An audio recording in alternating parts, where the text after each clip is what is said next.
Rise up, you brothers and sisters, you boys and girls, kings and queens, friends, frenemies, and you agents. This is Brother Marley, and this is the Gambian One channel.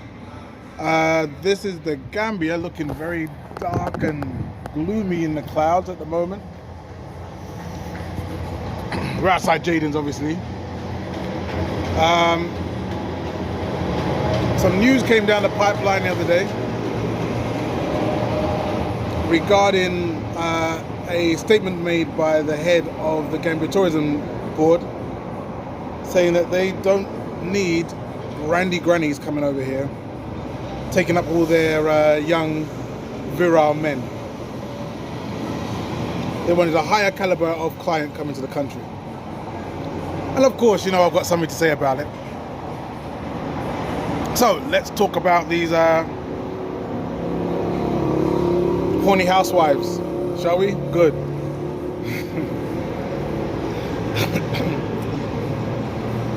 Okay. So first of all, I agree with what he's saying. In principle. Actually, before I even go there, first of all, this ain't gonna change anything.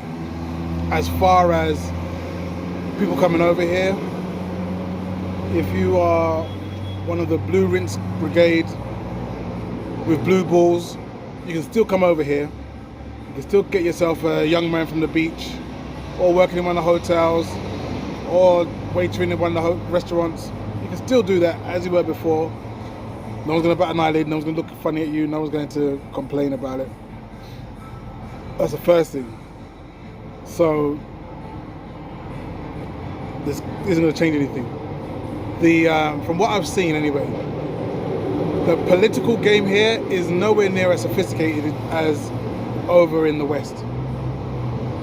In the West, they say one thing and mean something completely different. For example, there's a company called the NTLG,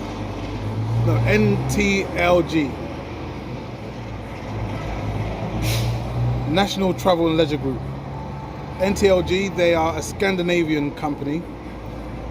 They bring all the people over here from Norway, from Sweden, and from, I think, Holland as well. I may have my Nordic countries mixed up. I apologize if you are from the Nordic states and I'm misrepresenting which countries come here. But anyway, they've said they're no longer coming to Gambia. The reason they've given is because of COVID-19 and the Ukraine and Russian tete-a-tete that's happening over there.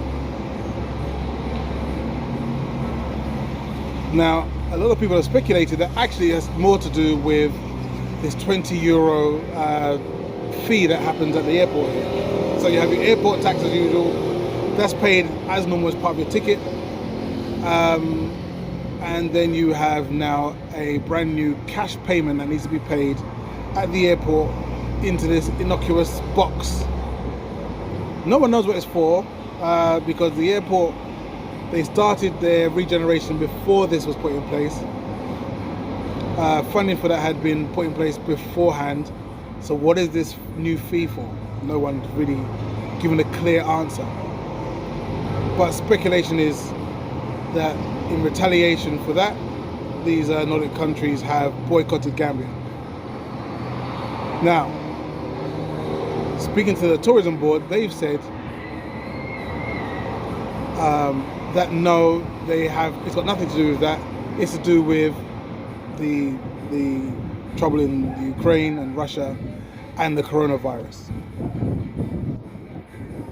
Strangely enough, the NTLG, I think that's right, NLTG, whatever, the Nordic countries haven't stopped going anywhere else. They're still going to Egypt, they're still going to Morocco, they're still going to Tunisia. So winter sun holidays are still happening, except for in Gambia. And somehow the powers that be have decided that it has to be to do with something that has absolutely nothing to do with the Gambia. But what can I say? The political landscape here isn't as sophisticated as over in the West.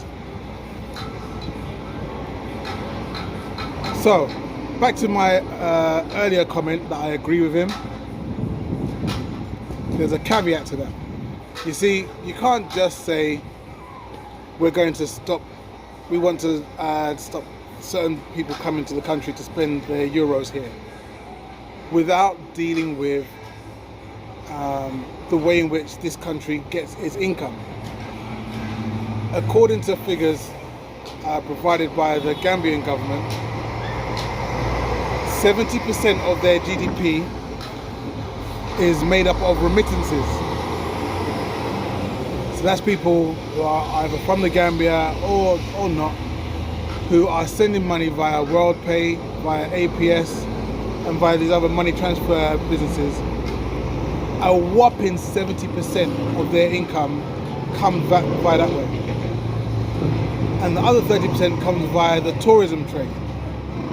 So if you're going to now negatively impact the 30% of your income by saying, we don't like your sort of people coming here, you're hurting yourself more than you're hurting the people who come in. Local people have already said that they're unhappy with the statements that this man has made from the Gambia Tourism Board, because it will directly impact their pockets. I'll tell you a story about that. A few years ago, I was at Maziah's, the first restaurant, and I was painting outside just before the season started. I had a couple of local lads working with me.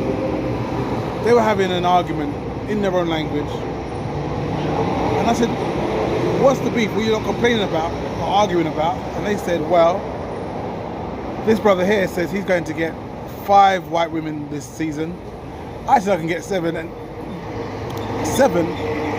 this foolish boy said he can get 15. He'll get 15 white women this season. So I said to him, look, why, what's so important about getting white women for? Why not the black women? No, black women just have sex with us and give us no money. I was like, yeah, that sounds about right. But needless to say, that's not the point. The point is that they are planning for, they are making financial plans based on sexual access that they have to these European women coming over. I said to them, look, if you get your 5 and you get your 7 and you get your 15, pull your money together and get yourself a guest house or a restaurant or a bar so you can continue getting money, and you wouldn't have to rely on these people coming over to have sex with you and hopefully get some money. They looked at me like I was a Klingon, like I was a Klingon. I can't even say the word. They looked at me like I was speaking gibberish. So that level of conversation was beyond my friend. But needless to say, we have to look further or higher. The caliber, the change of caliber doesn't have to be in the number of the type of tourists that are coming in. The change of caliber has to be in the local mindset. We cannot rely on other countries having their stuff together so well that people can just send money over and that hit your GDP by 70%. Or we can't rely on other countries taking care of business so well that we're relying on tourism to feed 30% of our GDP. That can't work. As a country, we need to rely more on trade. Trade, not aid, trade. We need to rely more on trade. Work more on investing in our resources. We have mango trees, like this one across the road. Look. This little bad boy right here. Hear me out. This is a mango tree. He's just here on the main road, people walking past, whatever. Now, every year, mangoes fall from this tree, and he said donkey there that he's troubling. That donkey will eat the mangoes. Cows come along, they eat the mangoes. That is a cash crop where you could earn maybe 50 pence in pounds, 50 euro cents per mango. and there are literally forests of them here in the Gambia.